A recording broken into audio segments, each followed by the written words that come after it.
Well, my name is Hjordis. I was born in a family which was quite poor, and I think that it was very nice to find a man as Brother Branham that also have been poor. But you see, I have been through the second war, and God have listened to my prayer even then. Before I met Brother Branham, during the war, he also answered my prayer. I was so hungry one time, I came home from the work, and we didn't have anything on the table, nothing. No sugar, no bread, no milk. I didn't see the milk during the whole war. And I was coming from work, and I sat down on a chair, and I said, "Oh Lord, if you don't give me any food now, I'm going to die." And someone called on the door, and it was a little girl standing there with a big paper bag in her arms with things that what we call skorper around the bread, full of skorper.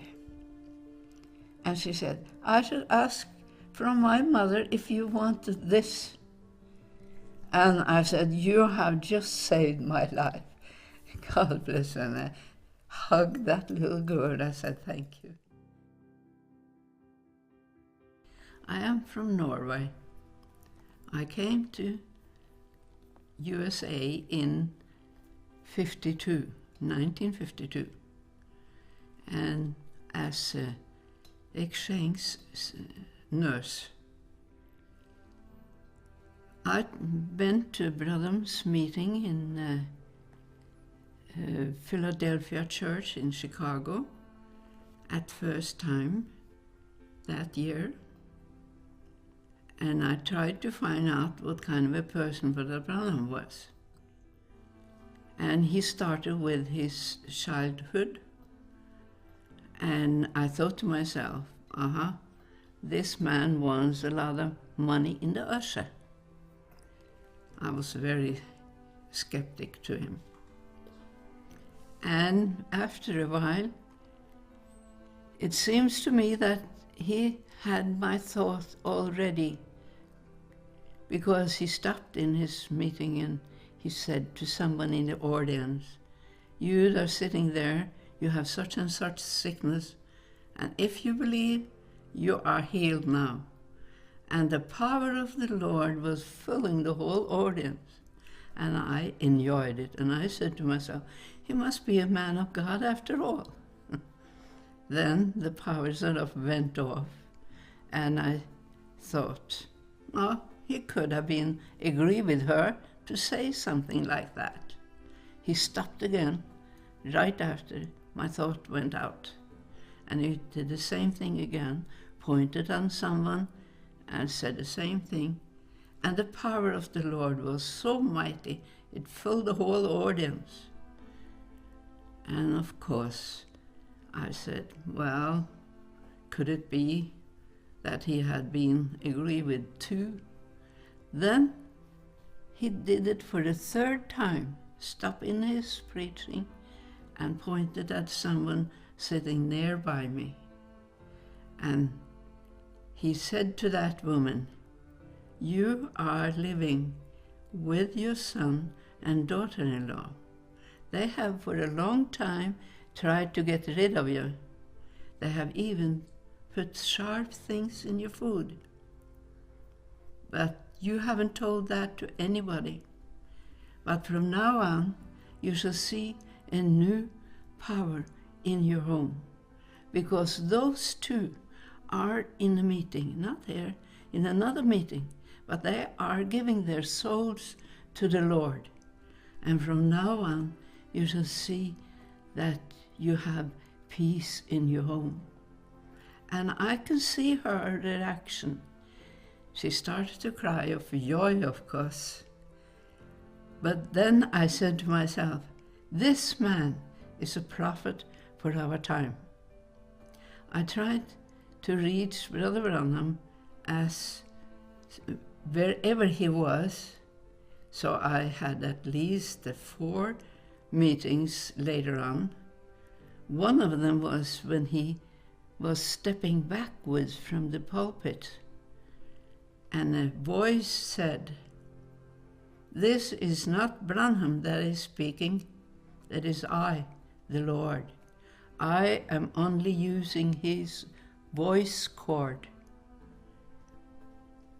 I went to more of his meetings, and I went to one of them when I was in the prayer line. And he was asking for whom has number 1. Nobody answered. And then he said, then I had to say 25, 26, and 27. And 2 in the back of me stood up. So I had to look at my prayer card, and I had number 1. I didn't want to be number 1 because I knew I had to stand up there for quite a while before he started to pray for the sick. But I went up there and I said to the Lord, please let me not get so nervous. All the people in the audience is looking at me. And I felt I was surrounded by peace. After a while, he had spoken for at least a quarter of an hour while I was standing there. Then he said, look at her, how peaceful she stands there. And he said, now you can come forth, because now is the pillar of fire here. And as I came forth, he started to speak about how and why I was at the prayer line. And I hadn't told him anything in the head of the time. And he started and saying, you have been operated for a tumor. But it wasn't a tumor, he said. It is your kidney that was laying there. And they could not remove that one. So this operation was no good for you. And he said, you are surprised, but I can see you are laying on the operating table, and he pointed over on my left shoulder. And he said, you are going to be well. He didn't say you are going to. And it took a while, but I got well. But then he told me, since I was the first one, I should walk down this way and you others do the same, he said, after being with me. So when I got down on the main part of the floor, he looked after me and said, this is art. The pillar of fire is following you, sister.